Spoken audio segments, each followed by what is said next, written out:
بہت ساری ایسی ویڈیویں لوگوں تک دوسرے لوگوں تک پہنچتی ہیں. آج فلاں مسجد کے امام پہ لوگوں نے حملہ کیا، آج فلاں مسجد میں اس طرح کا حملہ ہوا، ان کی توہین کی گئی، آپس میں نمازی لڑتے اور سب کچھ ویڈیو میں ہو رہا. سب ادھر پہنچا. دوسرے لوگوں کی ہمتیں اس لیے بڑھ رہی ہیں، ہمیں کسی احتجاج کی ضرورت نہیں، کوئی احتجاج کرنے کی ضرورت نہیں ہے. پانچوں وقت صرف مسجد میں جا کر کے سر کو جھکا لو، اللہ کی بارگاہ میں پانچوں وقت چلے جاؤ، اپنی مسجدوں کو آباد کرنا شروع کر دو. دوسری قوموں کے دلوں میں دہشت پیدا ہو جائے گی، کوئی تمہارے قریب نہیں آئے گا، اور تمہیں دیکھ کر کے اللہ اکبر ہر انسان کے دل میں ڈر پیدا ہو جائے گا.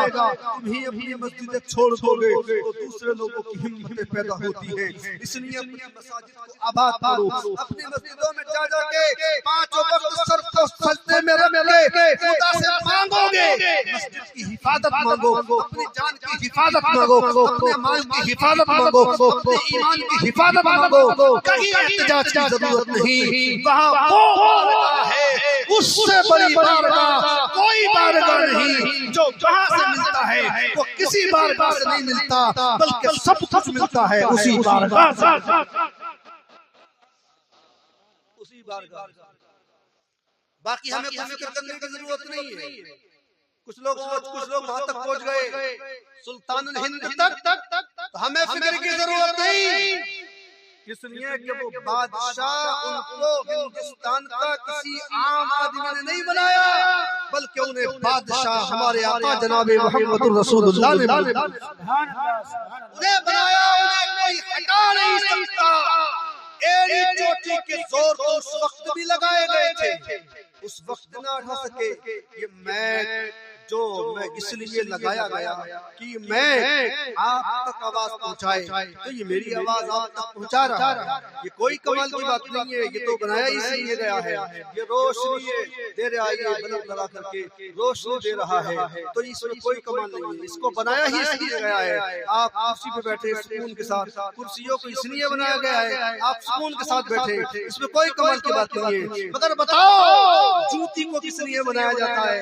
پیر میں پہننے کے لیے. مگر اسی جوتی کو جب ہند کے بادشاہ خواجہ غریب نواز سے نسبت ہو جاتی ہے تو صرف پہننے کے کام میں نہیں آتی، بلکہ ہندوستان کے سب سے بڑے جادوگر کے جادو کو چھیننے کے لیے کچھ نہیں کام آیا. خواجہ غریب نواز کی جوتی کی جادو. جو جوتی کا مقابلہ نہیں کر سکتے اس ذات کا مقابلہ کریں گے.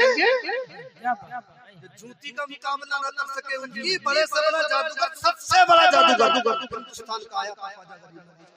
آپ نے ارشاد فرمایا جوتی سے کہ تو چل بول رہا ہے تو بھی جا اپنا کام کر. جوتی گئی، اللہ اکبر، سارا جادو ختم، سارا جادو. تو جو جس کی جوتی کا یہ کمال ہے اس ذات کا کتنا کمال ہوگا. بلکہ ہمارا عقیدہ ہے، ہمارا ایمان ہے. ہندوستان میں جو بھی امن و سکون ہے، ہندوستان میں جو کچھ بھی راحت ہے، ہندوستان میں جو کچھ بھی ہمیں نظر آ رہا ہے، یہ خواجہ غریب نواز ہی کے صدقے سے ہے. سارے ولیوں کی عظمت اپنی جگہ، سارے ولیوں کا کردار اخلاق اپنی جگہ. مگر ہندوستان والوں میں اگر آپ پوچھو ہندوستان میں سب سے بڑی نعمت مسلمانوں کے لیے کیا ہے، تو ایک ہی جواب، سب سے بڑی نعمت خواجہ غریب نواز کی شکل میں ہندوستان کو نبی نے عطا فرمائی. الحق کی عظمت اپنی جگہ، صابر پاک کی عظمت اپنی جگہ، فارس پاک کی عظمت اپنی جگہ، کلیہ والوں کی عظمت اپنی جگہ، جبا والوں کی عظمت اپنی جگہ، بریلی والوں کی عظمت اپنی جگہ، کٹھوچا والوں کی عظمت اپنی جگہ. اگر سب سے بڑی نعمت اگر ہندوستان میں کوئی ہے تو وہ خواجہ غریب نواز کی بات ہے، سلطان الہند.